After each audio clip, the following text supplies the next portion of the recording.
Hello. Right, I think I'm going live. Excellent. Okay, welcome everybody. This is an Earth live lesson that I'm running today. My name is Lucy, and today I'm going to be covering, well, I've called the topic, What's That Bird? But today I'm going to be doing a very quick mini lesson in how to identify some very common garden birds just by their song. Now, first of all, I'm going to do a little bit of an introduction, just to kind of tell you who I am and why I'm into birds and why I'm such a nerd, really. And then we'll get into a few different species. So I've got 9 species to go through if we've got time. We'll see how long it takes. And hopefully by the end of it, you'll at least be a little bit of a mini expert in some bird song. So yeah, my name's Lucy. Full name Lucy Hodson. I go by Lucy Lapwing on all of my social media. I write just general wildlife blogs where I spend all my spare time rooting around outside, looking for wildlife, looking for some cool stuff and just trying to identify it, observe it, watch it, work out what it is and why it's doing what it does. And I write about that, and that's basically what I do. Part of that, and a big part of the nature that I'm really into, is the bird life around us. Obviously, it's a nice, easy one to get into straight away. Bird life is quite obvious to see, quite obvious to watch. But listening to it and the songs that our birds sing it kind of just brings a whole different dimension into engaging with wildlife. So, bird song, what is it all about? What is the science behind it? Why do birds sing? There's a number of different reasons. Birds are one of the most vocal kind of groups of animals in the world. And this time of year is a perfect year to get into birdsong. In spring, obviously everything's kicking off. Everybody's looking to get down to it, find a partner, and birds are looking to start building their nests. So a big part of that is obviously attracting a mate, or as well as that, it's also maintaining a territory. So many birds will sing to either impress a potential mate and attract them over, or they'll sing to just show that this is my patch of land, this is my tree, this is my little bit of garden, and you best stay out. So the brilliant thing is that so many birds have a completely, well, if not all birds, have a completely unique song, call, voice, and sound. We won't get into mimics, but they have a song that's completely unique to that species. And so with a little bit of practice, just like how we can recognize our friends' voices and our family's voices, we can learn to recognize the voice of those birds. And it's a really, really lovely hobby to get into. For me, I feel like it's kind of part of being part of a secret club almost. You can hear a bird, you can be sat in your garden and hear a bird like up in a tree over there, and only you know it's there, nobody else does. So it's being able to see a bird without being able to see it, which I think is pretty cool. So the whole process of learning birdsong can be quite a difficult one, and it can be quite a daunting subject when you're first faced with it. So I remember when I first started trying to do it, when I got my first job in conservation, and I first started properly bird watching when I was in my early 20s. And I remember being faced with my boss at the time asking me, what's that bird? What's that bird? And I had no clue, and I just couldn't understand how anybody else could do it. I thought it was just like a bizarre magic power. So yeah, there's a number of little tricks and ways of remembering and learning and recognizing song that hopefully I'll cover when I go through some of these species. So the first thing to do is, when you're listening to bird song, is always to take notice of your surroundings. Where you are and the habitat you're in can give you as many clues as to what bird it might be as the actual song itself. As you get to know bird life and you get to know your individual species, you get to know that some birds will only live in a certain habitat, and if you're not in that habitat, you're very unlikely to hear them or see them. And as well as that, kind of the individual species bird behavior as well. So we know that some songsters, that's a tongue twister, tend to sing from deep within, like cover or scrub, whereas other ones will be right out showing off at the top of a perch. So it's just little nuances like that. When you are learning birdsong as well, it's always good to start off with the basics, start off with the simple ones, the ones that you're most likely to encounter on a daily basis, which tend to be a lot of our garden birds, and the ones that tend to be loudest and most prevalent when you're outside as well. So if you can start learning the more common ones, you can then start narrowing down the more unusual ones when you get into like specialist habitats. So I'm going to do this in a very specific order, because I tend to think of learning birdsong as like a pyramid. You start with a couple of really easy ones, kind of like just the main blocks. And the ones that you learn after that, you learn in relation to the first ones you've learned, and so on. So the ones that are all the way down the train that you can learn to recognize because it sounds a little bit like this bird that you have already learned, and a little bit like this bird that you've already learned, and it does this like this other one. So it progresses, and it's a really nice set of skills that you can really measure yourself improving in. So that's what we're going to do. So number one, I'm going to attempt to show you birds on my iPad. We're going to see if this works. Screen to screen. I'm sure you're all familiar with this guy. This is the blackbird. The male is the songster, so that's him there. This is the female. A little bit more drab and brown, but I think she's still very beautiful. So the male blackbird, as we can see there, he's got that golden eye ring. He's got that really bright yellow beak, and he's that glossy black colour that gives the blackbird its name. So we're going to start with him. Hopefully the sound will translate. Before I play this, thank you to Tony Whitehead, my friend who lent me all these songs off Zeno Canto. This is all stuff he's recorded in the UK, so it's proper British birdsong. That's the voice of the blackbird. Now the blackbird, it's got a very, very distinct tone to its voice. It's quite deep, it's quite wistful, it's quite mournful. And when that blackbird sings, he sings for a little bit and then he pauses. And then he sings for a little bit and then he'll pause again. And the visual image that I got in my head to remember a blackbird when I learned it was that it sounds like an old bloke whistling. I've said this before, but I imagine it to be kind of like my granddad just potting around in his garden, whistling a tune that doesn't really make sense. If you listen to it like that, it's just kind of a mindless whistle. So if you hear a deep, human, almost sounding whistle, no particular tune, it tends to be the blackbird. So you get that singing from perhaps your rooftop, your garden shed, a tree, and it's one of the earliest songsters each year as well. So I think I heard my first improper full song in January this year because it's been quite mild. So that's the blackbird. Very distinct and common one. Now the next one I learned after blackbird kind of relates to that, and you'll see where I'm going with this. Another very common garden face, and also big repping up Christmas. Robin redbreast. I hope you can see this on the screen. So we all know the robin. We all love the robin. Very feisty, very cheeky, very bossy bird. I've had all the sparrows in my garden being bullied off the feeders this week by this guy. So we'll play the robin.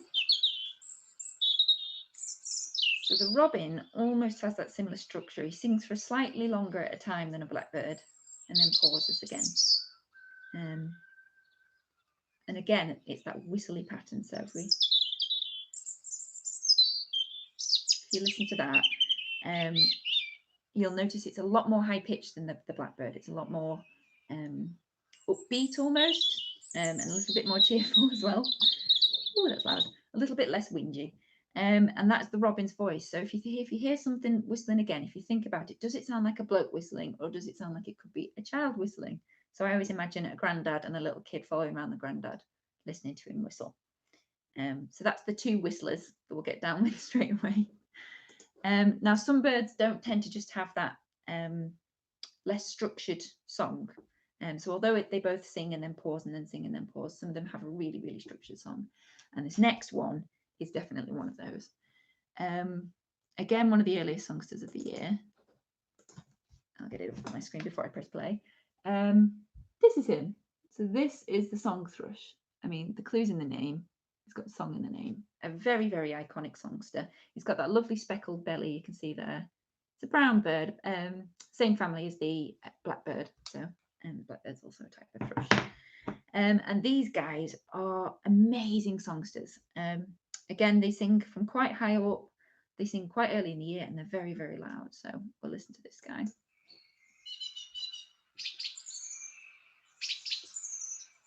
And the thing to listen with a song thrush is that variety in all the different noises that it makes.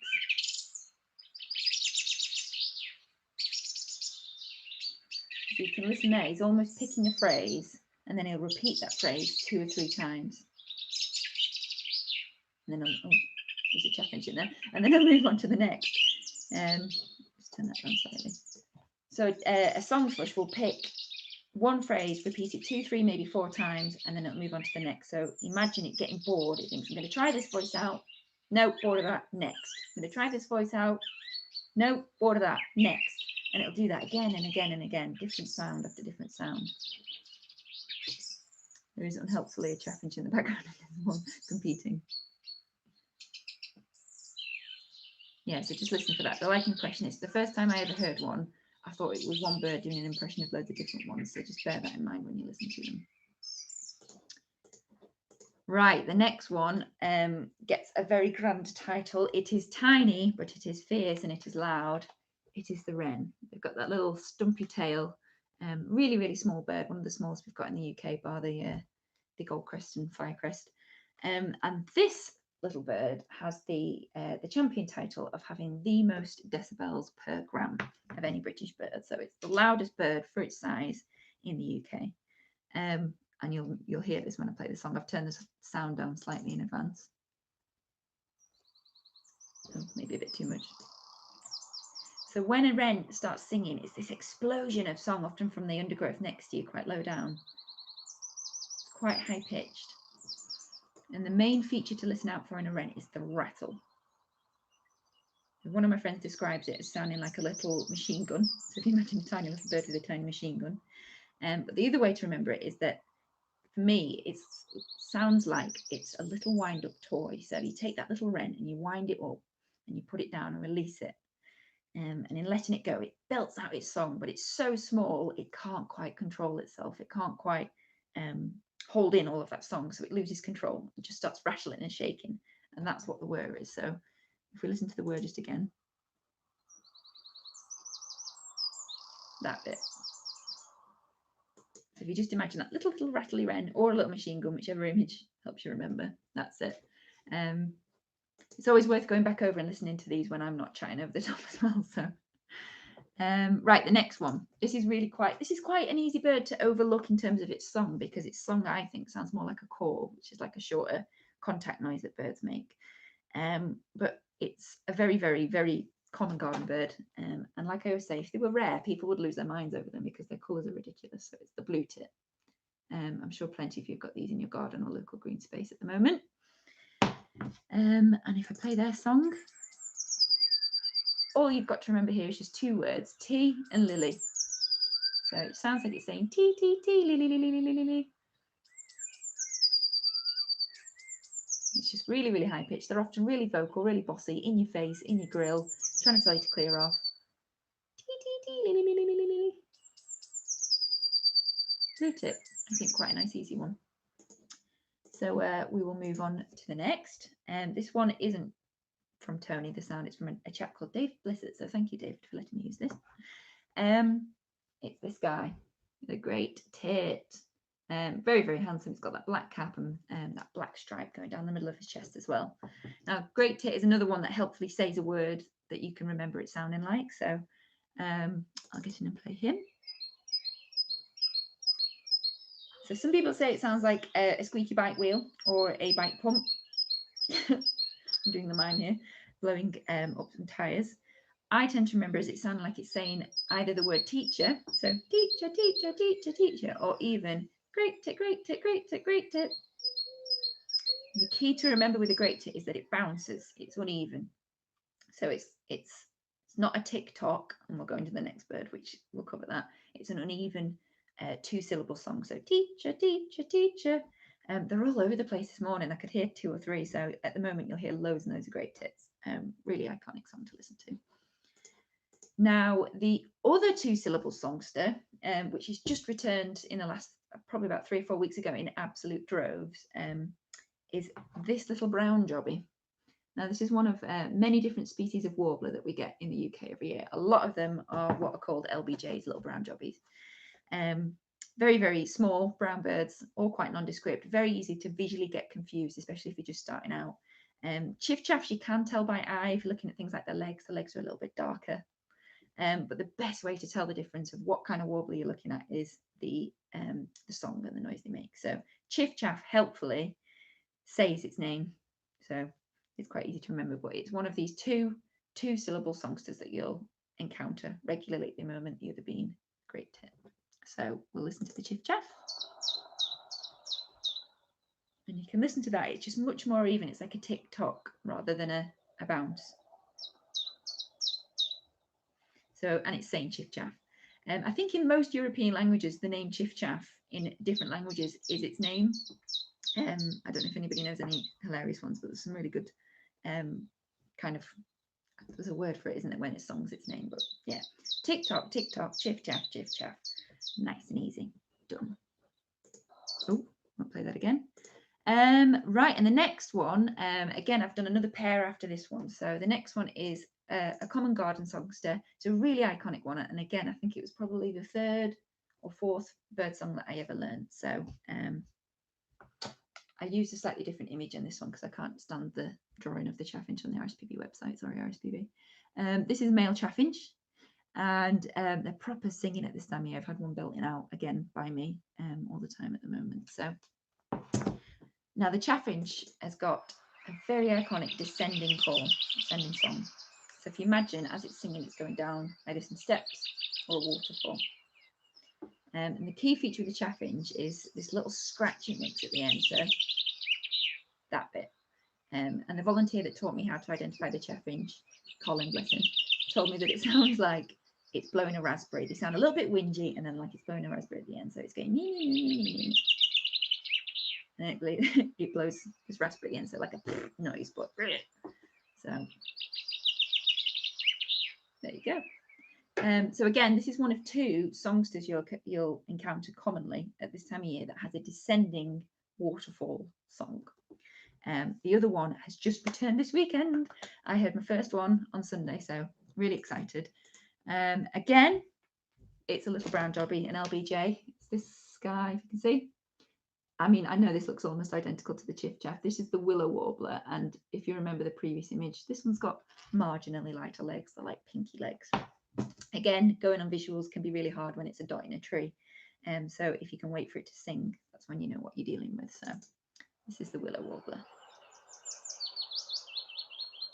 So can you hear that's another descent? It's like another waterfall, just steps going down. So there you go, all the way down. It's much more relaxed. It sounds calm. It doesn't sound like it's whinging like a chaffinch, and it's not got that scratch or raspberry at the end. So really, really relaxing. I think it's one of my favourite songs. It's just absolutely gorgeous, really fluty. So there you have it. Managed to smash through all 9 birds. What I'll do now is I'll just talk a little bit about kind of connecting with birds at home and why it's important, and the science behind it. And then hopefully we'll have a couple of minutes at the end. So if anybody's got any questions, I've had minor technical difficulties. So I'm currently looking at all the questions on a tiny little phone screen. So I'll try and scroll through and have a look. But if anybody wants to ask any questions, please do. So obviously we're all quite cooped up at the moment. We're all self-isolating, social distancing. I'm just going to have some water. Spending a lot more time in between the walls of our homes, looking wistfully out the window and not being able to perhaps get outside as far and as much as we want to. And it's at this time of year that connecting with nature can be really, really good for us. So taking notice of these things, giving yourself a bit of a task, giving yourself a bit of a challenge. Can you learn 5 bird songs? Can you learn 10 bird songs? Can you tell the difference between these two? It gives you something really good to focus on and something really grounding and calming. And you can like test yourself and give yourself scores and all sorts. But the whole reasoning behind that is why it does feel so good to do so is that connecting with nature is scientifically proven to be good for us. Not just for our mental health, but our physical health as well. There's endless studies that show connecting with nature, it reduces your blood pressure, it reduces the stress hormones in your blood, it calms you down. There's studies that show that if people are in hospital and well, they recover faster if they've got a view out their window that has a green natural background. There's studies that show that kids do better in school if their school overlooks a green space. Prisoners even reoffend less if they have a prison with a green view outside compared to not. So there's just endless science behind kind of why nature's good for us. And there's a whole hypothesis that humans as a species have evolved to have this innate connection with the natural environment purely because it increases our chances of survival. If we understand what we're looking at, if we understand how to relate to stuff, how to identify stuff, how to track stuff and watch stuff, were much more likely to survive and not get eaten or poisoned or die of starvation. So there is a lot of science behind it. I hope that was slightly helpful. I have just rushed through in 10 minutes or so those 9 birds, and obviously there's a lot more birds to learn than that. But those are the kind of the ones that for me laid that foundation of early birdsong to learn. Those common ones that you can then narrow down, get out the way, and then move on to the next ones that are a bit more difficult. So, right, I'm going to attempt to read some of these comments. Does the song of individual species change in different areas? I believe that's from Alex. Sorry, thank you. I believe so, yes. So a lot of birds in the UK, there's several studies showing that birds actually have like dialects. So like the equivalent of like Scouse and Geordie. It depends totally. I mean, from your own personal experience, as you start listening to birds, you'll notice that some of them sound different in different areas, and a bird song, one bird in one area is never identical to another in another, and birds obviously vary in between themselves as individuals. I do know that human activity is also thought to have an effect on bird song, and that birds, when competing with a really noisy human heavy background with lots of perhaps industrial or traffic noise, they actually simplify their songs in order to get the message across more, because they're competing with a lot more noise in the background. So yeah, they do change. I mean, I really like the thought of there being like a Scouse wood pigeon, but yeah, I don't know how much else it varies across the rest of the country. So is the dawn chorus? I've been taking my walks in the evening. Otter spotting, nice. I've never seen an otter. And listening out to the birds at dusk, but it's quite quiet. The dawn chorus is better for birdsong than the dusk. Yes, it is. And in about 4 weeks' time, I've just realised I'm overrunning by 2 minutes. In about 4 weeks' time, it will be International Dawn Chorus Day. So the first week in May, first weekend, the first Sunday, is the peak of the dawn chorus in the UK. So if you can get up early on that Sunday and go out and listen, that's when it'll be best. But yeah, it is better in the morning than the evening generally, although some people do prefer the dusk chorus, but morning tends to be when it's kicking off. I can see quite a few of you have also asked questions, but I have run out of time, I'm afraid. If anybody wants to send me a message on Instagram, I'm Lucy Lapwing. I'm happy to answer it in there. But otherwise, thank you so much for watching. There's another Earth Live lesson today at 5 o'clock, I believe. And then there's more tomorrow as well. So Lizzie's done an amazing job at bringing all these collaborators together. So big pat on the back for Lizzie. Thank you for hosting me. I've been Lucy, and thanks for watching. Goodbye.